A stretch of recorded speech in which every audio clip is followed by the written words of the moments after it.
The Mark II Lancer Assault Rifle without a doubt is one of the most iconic weapons in all of video games.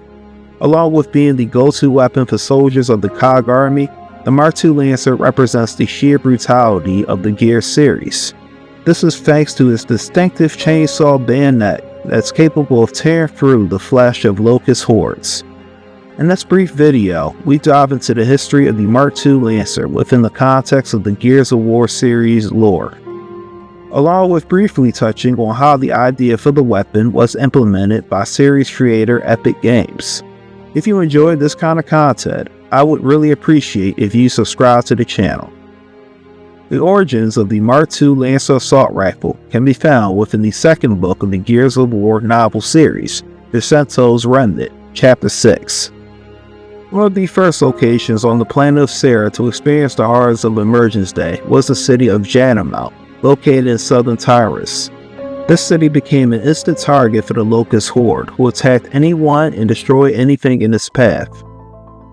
Janamount had been a large industrial city with a strong military defense and consisted of around 100,000 people. In the early morning, the Locusts attacked, and along with targeting the city, they also targeted the immense highway nearby.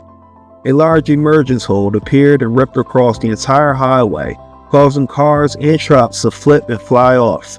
Just 1 year later, the torn city would serve as the battlefield between the Coalition and the Locusts in the Second Battle of Janamount.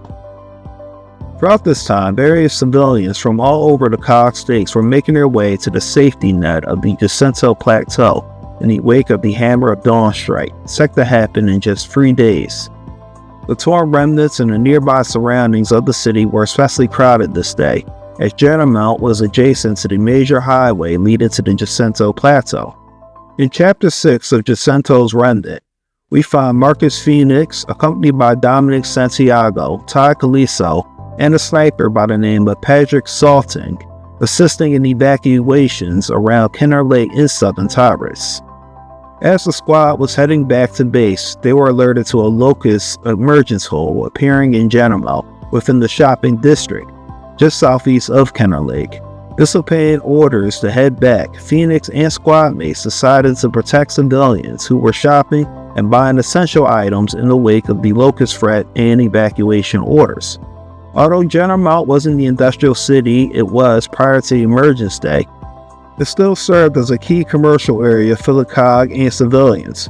The squad arrived to see Locusts destroying various storefronts and attacking humans. The area was so crowded, the Gears could not get a clear shot without harming civilians. Jumping out of their deal, the Gears yelled out orders to civilians to get down as they opened fire on the grubs, doing their best not to hit anyone. Marcus and Ty decided to clear out a general store nearby, and Dom and Patrick followed suit. Inside the store, Dom noted that most of the food was gone, and the only items in the store were just a few power tools, paintbrushes, bolts, and nails. Both he and Patrick helped clear out the store. After killing one grub with a single burst from his rifle, Don stumbled on what he assumed was a pool of blood, but was actually just a broken jar of tomato sauce. Just then, he heard the fire of another Lancer nearby, along with someone shouting out, "Stoppage!" When Dom rounded the corner, he saw Marcus standing his ground with a dead Lancer as a grub cannoned into him. While Marcus did his best to stab the grub with his Lancer, the thick skeleton of the grub was too dense to actually hit a vital artery. A bayonet could probably pierce a grub with some momentum, but in close quarters it was ineffective. Eventually, the bayonet broke off from the rifle, and Marcus was grabbed by the collar and held far too close for Dom to get a shot. Just then, Dom heard a buzzing noise that could only come from a commercial chainsaw. Next thing you know, Ty Caliso, using a chainsaw found on the shelf, had sawed right into the grub who was holding Marcus. Marcus Phoenix, who at this time was a sergeant in the COG Army, had often noted how ineffective the Mark I Lancers were.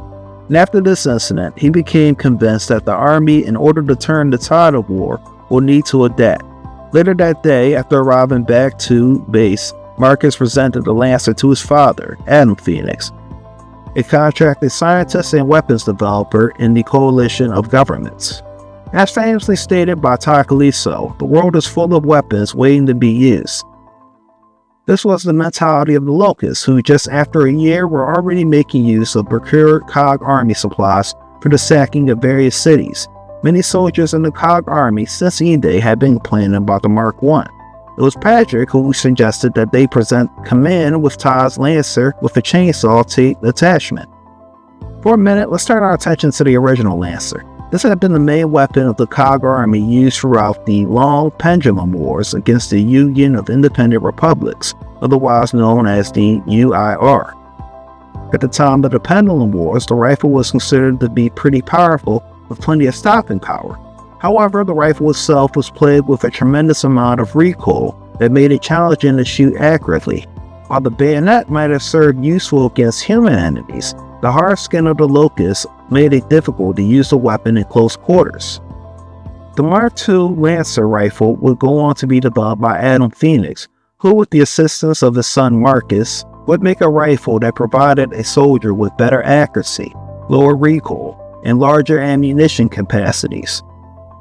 Most famously, the rifle would also feature a chainsaw bayonet, the attachment which made it possible to cut into a regular infantry Locust. For a gear to properly use the weapon, they would have to put their weight behind the chainsaw as it crackled and turned. Then, using their weight, they would perform a downward slice and lean into the target. It's believed that the COG began mass production of the MK2 just shortly after the incident in Janamount. The design would require a complete redesign of the MK1's internals in order to accommodate the chainsaw, blade, and drive system. Included in the final design was the variable torque motor used to power the carbine-tipped blades. From there, the COG would produce the MK2 and establish it as the official weapon of the coalition of governments. Of course, the MK2 did have its issues. For one, these chainsaws had to be cleaned and used properly. And to do this, a gear would need to field strip their weapon down to the motor, chain, and cogs that drive the saw. And with all the visceral carnage that comes with wielding the chainsaw, gears are also more exposed to the blood of locusts. And if not treated, this could lead to some gears developing diseases. And with the chainsaw bayonet, resting the rifle on the flat surface and aiming it becomes even more difficult. So most of the times, gears will need to rest the gun itself right on the magazine. And lastly, the chainsaw itself could jam or clog up from overuse in battle. One of the chief artists who designed the chainsaw executions was senior concept artist James Hawkins, who illustrated many designs for melee combat. Originally, he started off with a circular buzzsaw, but through later drafts, the idea evolved into a chainsaw attachment to a chainsaw bayonet. In order to maximize the mechanics of the game with stress moving from cover to cover, reloading, and engaging in a timely manner, Epic needed a weapon that would be distinctive, multifunctional, and fun to use. Additionally, they also wanted a weapon that would serve as a critical component to fighting the Locusts while providing players with some challenges in using it. As the Lancer itself, with all of its advantages and disadvantages, reinforces the game's central cover-based gameplay.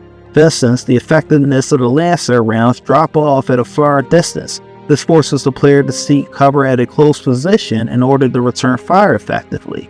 There's also the game's mechanic of revving up the chainsaw and using it on the Locust enemy at the right moment. This was seriously a big departure from what had been done in shooters in the past, and typically there would have been a button or a control completely dedicated to some sort of melee attack. But this is where Epic Games would really differ from the competition. As to use the chainsaw effectively, players would have to rev up the gun a few seconds before proceeding to use it on a Locust. Epic would eventually even have the Locusts themselves wielding the Lancer rifles, thus making for some serious epic chainsaw duels. And I should say that over the years, the Gears of War series included some pretty good execution animations. Particularly with the MK Assault rifle, it became more and more bloody and more elaborate.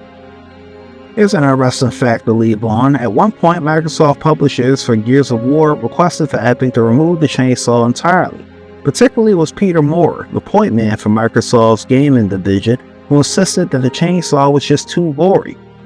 However, Epic kept on insisting that the MK2 Lancer was necessary to provide their game with the distinctive look and feel that lead designer Cliff Bleszinski wanted.